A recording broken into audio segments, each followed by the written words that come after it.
el componente diaficiario como el componente condilio, conjuntamente, ya con tornillos transversales para poder fijarlo adecuadamente. Siguiente. Gracias. Bueno, siguiendo con el tratamiento, ahora tenemos las fracturas del capitellum o capítulo, que es la eminencia que recubre al cóndilo lateral. Estas aquí son fracturas intraarticulares y representan menos de 1% de todas las fracturas, o sea, son poco comunes. Estas aquí se suelen producir en el plano coronal y por su ausencia o por la escasez de inserciones, muchas veces el fragmento articular puede desplazarse. El tratamiento va según la clasificación. El tratamiento conservador se plantea principalmente para aquellas fracturas que no están desplazadas. Este de aquí va a consistir en la inmovilización mediante una férula posterior durante 3 semanas y seguido de esto se hacen ejercicios de rango de movilidad. En caso del tratamiento quirúrgico, este de aquí es indicado en las fracturas desplazadas de tipo 1 y en este caso se va a hacer un abordaje posterolateral y posterior y se suelen utilizar pues una reducción abierta con fijación interna y se hace el uso de agujas de Kirchner, tornillos o algún material adhesivo. Es muy importante que la fijación deba ser lo suficientemente estable para así permitir un movimiento de rango de movilidad precoz del codo. En caso de las fracturas tipo 2 y tipo 3, estas aquí se prefiere hacer la extinción o la extirpación del fragmento. A veces se indican en las fracturas tipo 1, pero esto suele ser cuando son muy comminutas. El tratamiento también suele estar recomendado en fracturas que están diagnosticadas de forma tardía y que van a presentar un rango de movilidad muy limitado. Con respecto a las complicaciones, las más comunes son la osteonecrosis, que realmente es poco frecuente, pero se hace referencia a que hay un riego insuficiente en la articulación. La artrosis postraumática, esta de aquí, el riesgo aumenta cuando no se consigue restaurar, como por así decirlo, la congruencia de la articulación, y pues es necesario en estos casos y hacer la extirpación del fragmento. Otra complicación es cúbito valgo.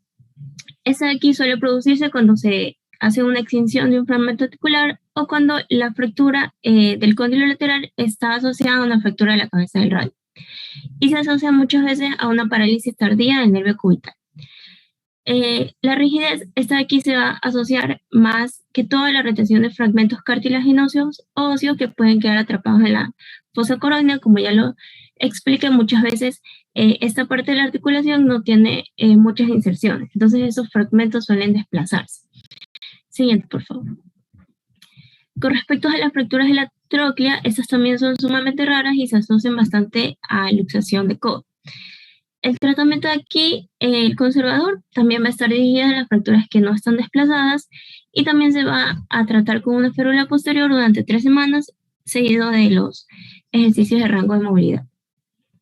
Estos ejercicios van a consistir en hacer estos movimientos de flexión o dirigir la mano en supinación durante un tiempo aproximado de 10 segundos. El tratamiento quirúrgico va a estar indicado más que todo en aquellas fracturas que están desplazadas. Aquí también se suele utilizar la RAFI, o que es la reducción abierta y fijación interna, y también se suele hacer el uso de agujas de Kirchner o tornillos. En cuanto a las complicaciones, eso de aquí es más común que aparezca una artrosis postraumática como resultado también de la retención de algún fragmento óseo en la articulación del codo o porque hay una incongruencia articular. También suele producirse rigidez como resultado de que hay una consolidación en mala posición de un fragmento que ha estado desplazado. Siguiente, por favor.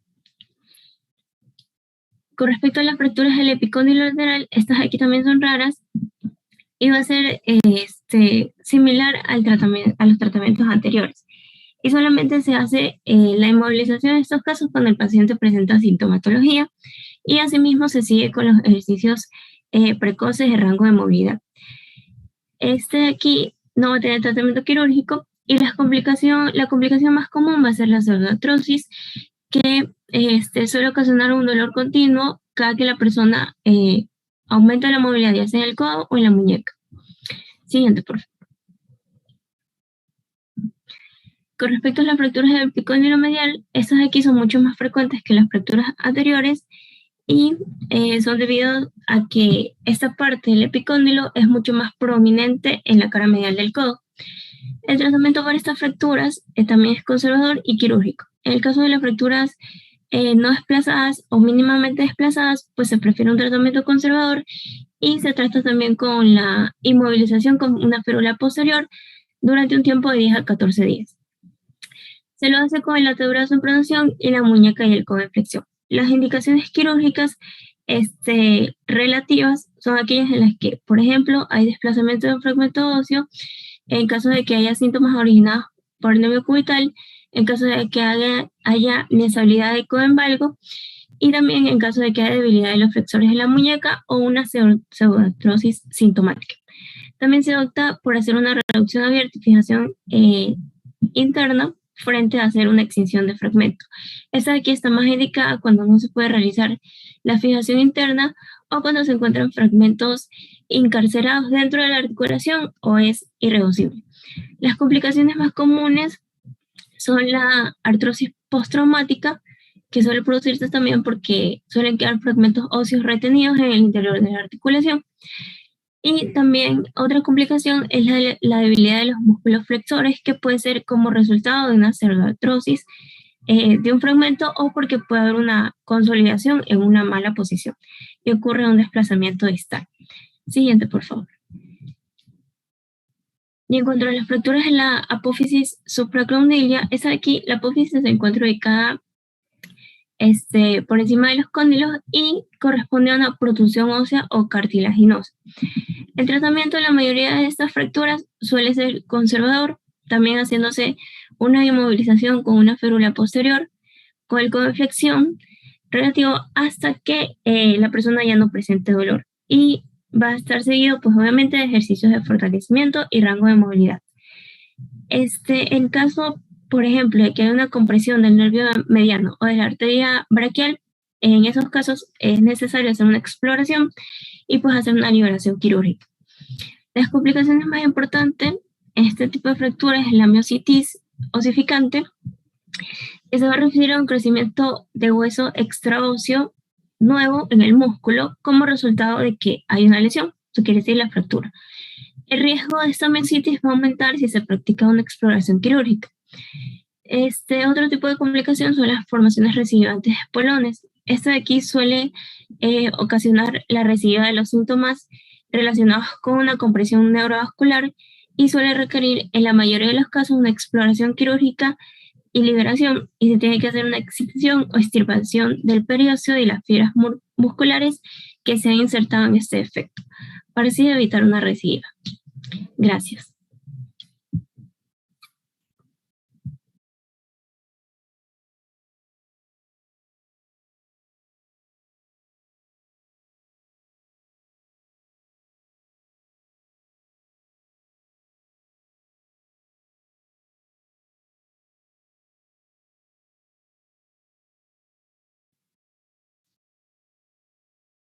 A ver, entonces, las fracturas del húmero distal es un tema un poco largo, ¿sí? Porque hay que hablar tanto del niño como del adulto, ¿no? Ya que si se dan cuenta, las fracturas del adulto no se las va a tratar igualmente que las de fracturas que son en el niño.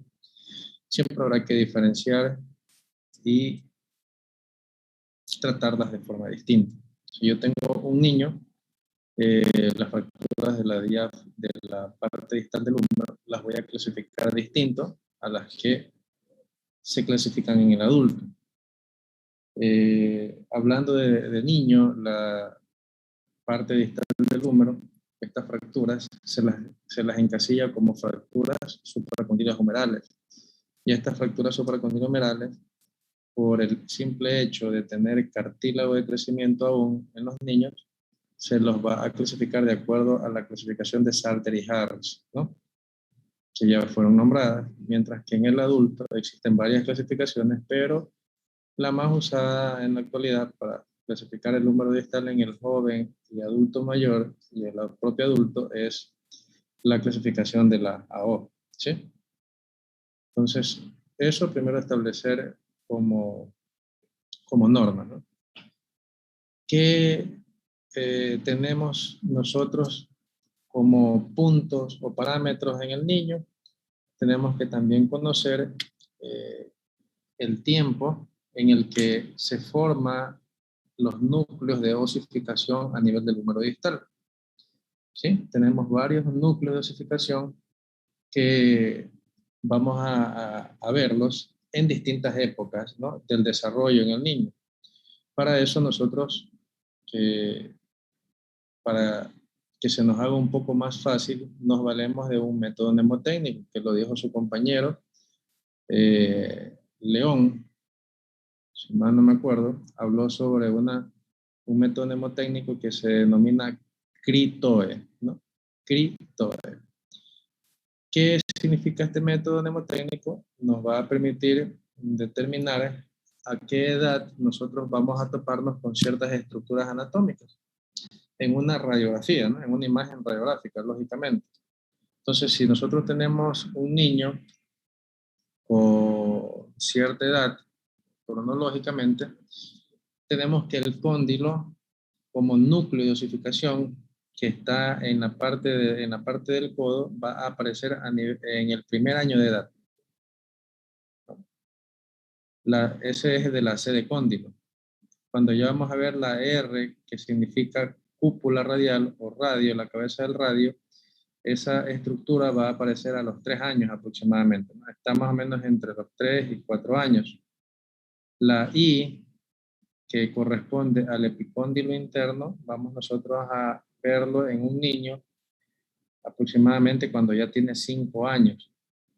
La T, que corresponde a la tróclea, más o menos 7 años. La O de olecranon vamos a verla en un niño a partir de los 9 años. O sea que si tenemos un niño de 5 años, no esperemos ver esos elementos como la tróclea o el olecranon o el epicóndilo externo que aparece a partir de los 11 años de edad. Entonces, son estructuras que se van a encontrar a distintas edades y que nos van a permitir diferenciar una fractura de donde no hay, ¿no? Porque aquella persona que no tiene conocimiento puede confundir la presencia del cartílago de crecimiento con una fractura. Entonces ya sabemos que si tenemos un niño van a aparecer esas estructuras y lógicamente si tuvo un trauma y está el cartílago, por ejemplo, la tróclea, y si tuvo una fractura se va a ver una imagen de fractura ahí, ¿no? Pero vamos nosotros a tener esos parámetros que nos van a permitir diferenciar, ¿no? Tal vez alguien de ustedes de aquí en algún momento pues se decide, va a ser ortopedista y va a ver niños y ya tiene ese conocimiento, esa idea de lo que puede pasar, ¿no?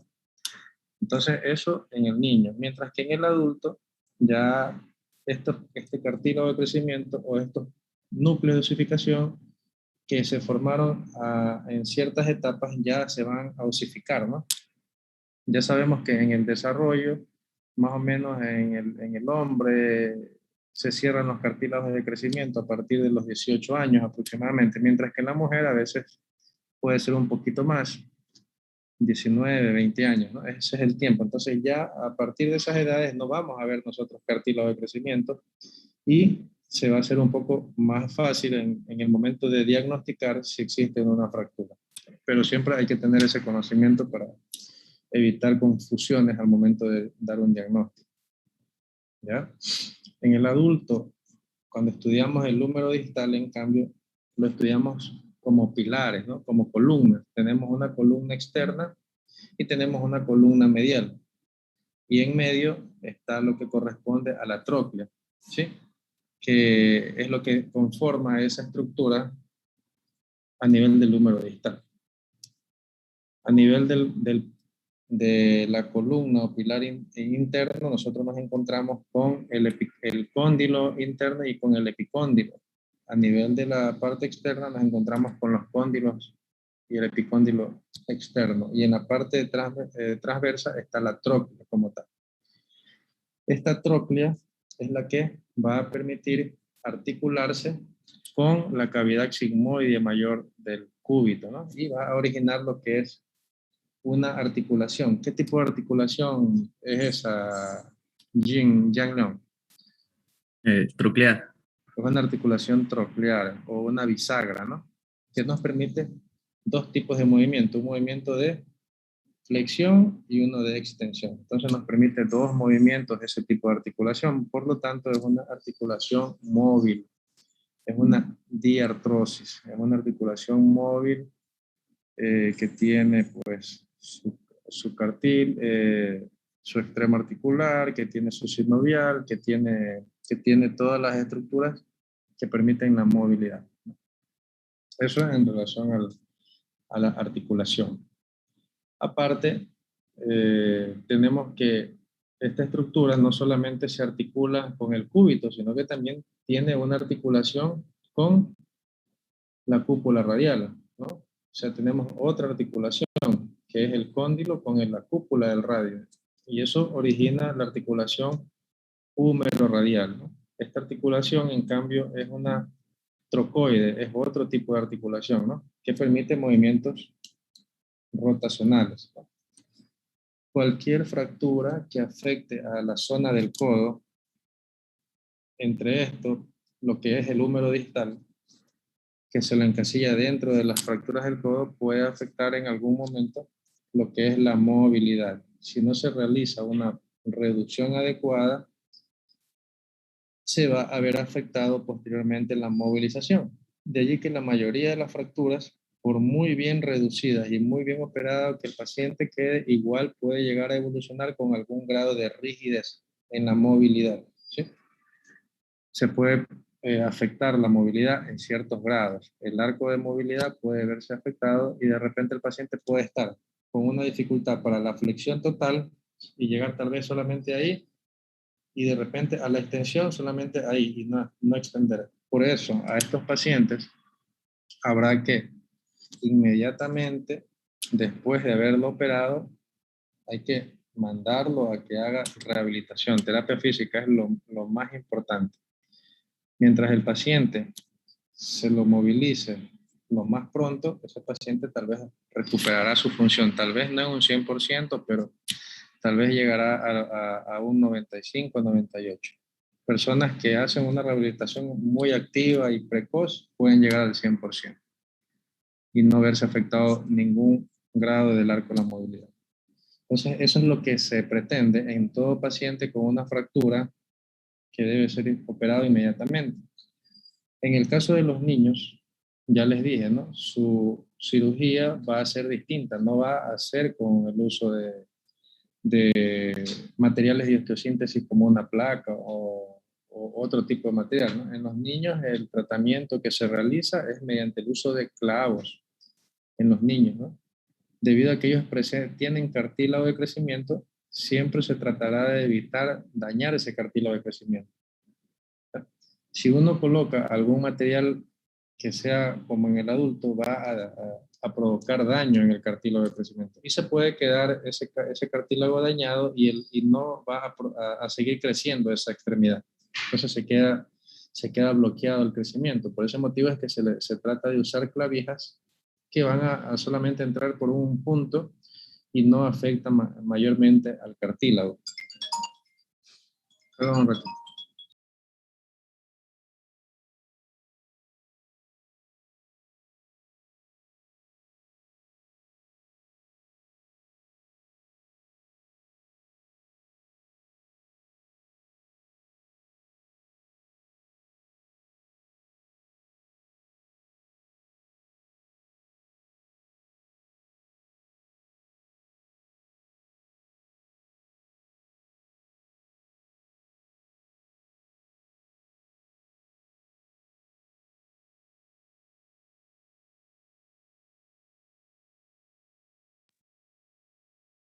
Entonces, el tratamiento en los niños es mediante el uso de clavos, ¿no? Si yo tengo una fractura en un niño, una fractura supracondiliomeral, esta fractura tengo que primero determinar cuál es el grado de desplazamiento que tiene. Eso lo determino mediante una radiografía, pero previo al desplazamiento también tengo que ver ciertos signos radiológicos que pueden hacernos diagnosticar esta fractura. a veces un trazo lineal no se lo puede ver, no se lo ve y no nos determina el diagnóstico, pero para eso nos valemos de ciertos signos radiológicos pues, que ya fueron hablados, ¿no? Como el signo de la almohadilla grasa, que esa es una grasa que está por delante, en la parte delantera, en el húmero distal y en la parte posterior. Entonces, cuando se produce una fractura, esto como que se vea abombado en la radiografía, ¿no? Si ustedes se acuerdan en la imagen, van a determinar que ese es un signo radiológico que es patognomónico incluso de una fractura supracondila humeral en el niño. Tenemos otros signos que también nos pueden llegar a determinar, por ejemplo, el desplazamiento del ángulo en una proyección de lado. Si uno toma como referencia una línea en el centro del húmero y en la parte distal a nivel articular, va a haber cierto ángulo. Si ese ángulo está por encima de los 6 grados, me parece, vamos a tener que hay alguna alteración a ese nivel. Cuando tenemos también proyecciones en donde vamos a ver el radio en una proyección de lado, se toma una línea sobre el radio, sobre el tercio, sobre la parte del radio. Esa línea tiene que coincidir en la parte del húmero con el cóndilo humeral. Entonces, si esa línea está por encima del cóndilo o por debajo, quiere decir que hay algún compromiso en esa zona. Entonces, tenemos signos clínicos radiológicos que nos van a servir. Cuando tenemos una fractura en un niño que compromete las zonas del cóndilo medial o del cóndilo externo, estas fracturas deben de ser operadas. La mayoría de las fracturas articulares a nivel del cóndilo o del cóndilo externo o del cóndilo interno son quirúrgicas. ¿Por qué? Porque a este nivel se insertan ciertos elementos potentes que actúan en el movimiento. A nivel del cóndilo externo o el epicóndilo externo, ¿qué elementos se insertan? A ver, León. Los extensores. Los elementos Mientras que los extensores. A nivel, en cambio, medial, ¿qué elementos se insertan? María los flexores. Cristina. Bueno, ya lo dijiste, se insertan los tendones flexores. Entonces, en un paciente con una fractura a ese nivel, estos elementos con la movilidad tensan a esa zona y lo van a desplazar. Y generalmente se van a mover con el movimiento y por ese motivo hay que operar a estas fracturas. Hay que reducirlas abiertas a veces y colocarle tornillos o reducirla con clavos. Porque esa fractura, si no se la fija, se va a mover. De lo que no hay remedio, vamos a tener un paciente que en una radiografía posterior, ese fragmento se desplaza a nivel del cóndilo externo o el cóndilo interno. Son los distintos tipos de tratamiento en los pacientes. Mientras que en un paciente adulto, si hay una fractura a nivel del húmero distal, a este nivel habrá que asimismo hacer una reducción abierta y se colocan tornillos o se colocan placas. Generalmente en el adulto se debe de colocar placas de osteosíntesis porque estas proporcionan una mayor estabilidad y al paciente se lo puede mandar a movilizar lo más pronto, ¿sí? Para que tenga esa articulación movimiento y no se vuelva rígida. Es lo que se debe hacer. ¿Sí? ¿Alguna pregunta?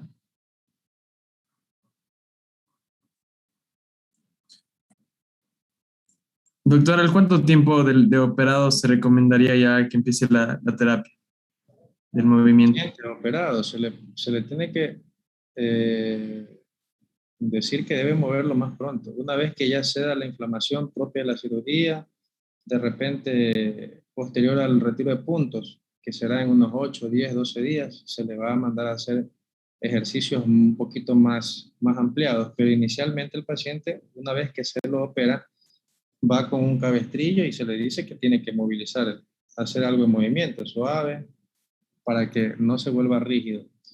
El codo, cuando no se le da movimiento, a partir de los 15 días empieza a fibrosarse la articulación y se puede producir una artrofibrosis.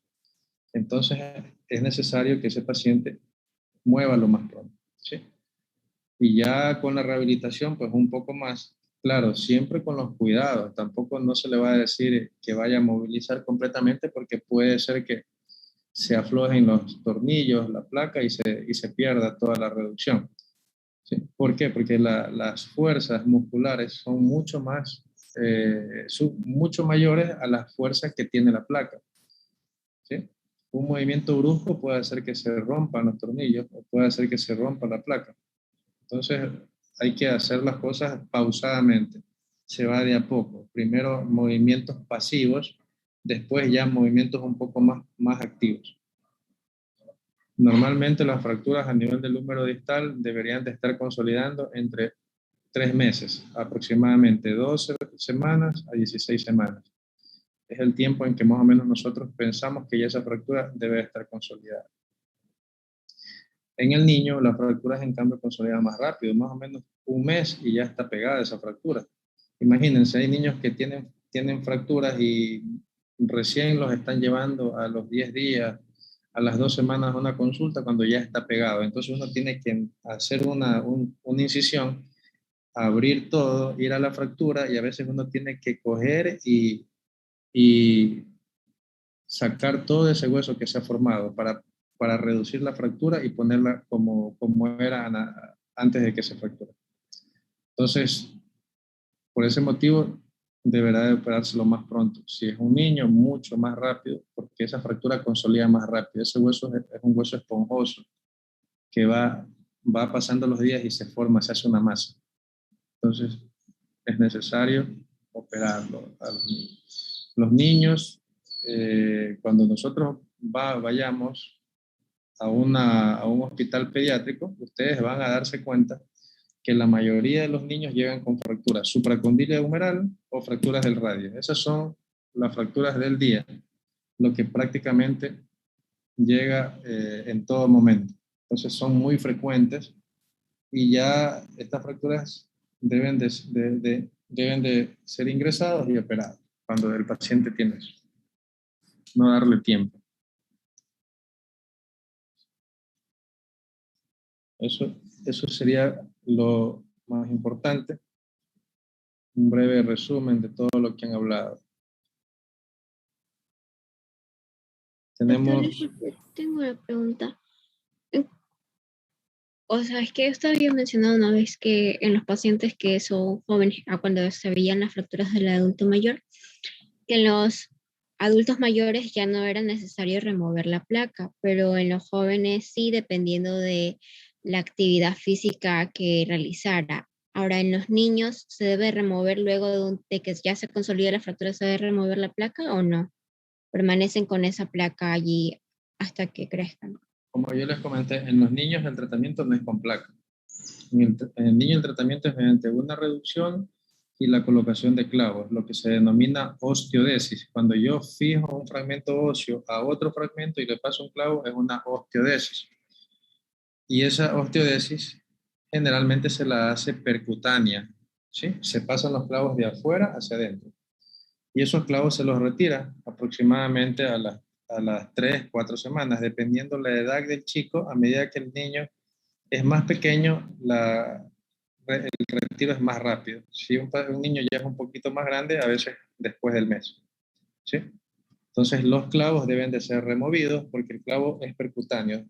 Uno uno lo coloca por fuera, a pesar de que a veces tiene que abrir el foco de fractura, uno reduce y pasa el clavo de afuera hacia adentro. Y el clavo se queda afuera con un bastoncito que uno hace para que no se introduzca, porque el clavo, a medida que van pasando los días, puede irse metiendo o migrando.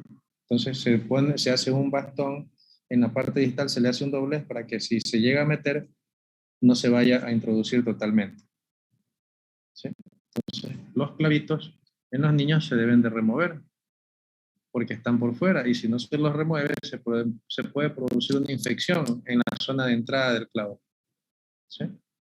Tanto así que se debe de estar cuidando, vigilando ese clavo cada 2 o 3 días, curar, si se lo puede hacer, curar con alcohol para que no se vaya a contaminar.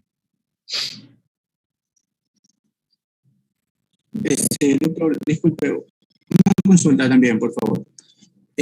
Nosotros como futuros médicos residentes ante una fractura de este tipo, ¿qué tipo de inmovilización tendríamos que realizar con el paciente? ¿Con férula de yeso? Y si en el caso de que no haya la posibilidad de ponerla, ¿cómo podríamos inmovilizar este miembro superior, esta lesión?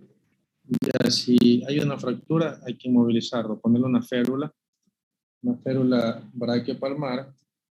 Normalmente la fractura debe ser inmovilizada en una posición, como ya hemos visto, ¿no? En una posición funcional. Cuando las fracturas afectan al codo, el paciente es inmovilizado a 90 grados con la mano en supinación y ahí inmovilizado. Si no contamos con yeso, tendrá que ponerle un cabestrillo y que se mantenga así hasta que se lo pueda inmovilizar. Pero lo mejor es inmovilizarlo porque el movimiento va a generar dolor y puede ser que se desplace aún más la fractura. Generalmente estos pacientes, en su mayoría, pues van a ser llevados a un hospital y van a tenerlo que inmovilizar al inicio hasta que se lo pueda operar, ¿no? Entonces siempre inmovilización con yeso. Férula, no yeso cerrado, férula, ¿sí? El yeso cerrado no se lo debe poner porque a medida que pasan las horas, al primer día, al segundo día, se va a producir un aumento del edema en los tejidos blandos y si yo pongo un yeso cerrado va a provocar un síndrome compartimental porque los tejidos siguen edematizándose y no va a haber escape, ¿no? Entonces por ese motivo se coloca una férula hasta que se lo pueda operar. ¿Ya?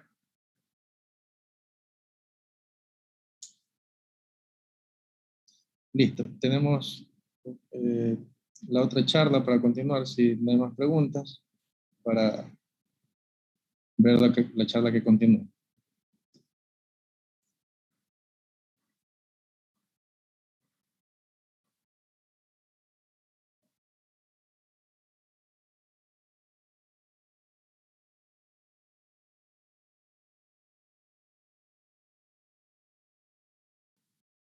Ya, se continúa, ¿verdad?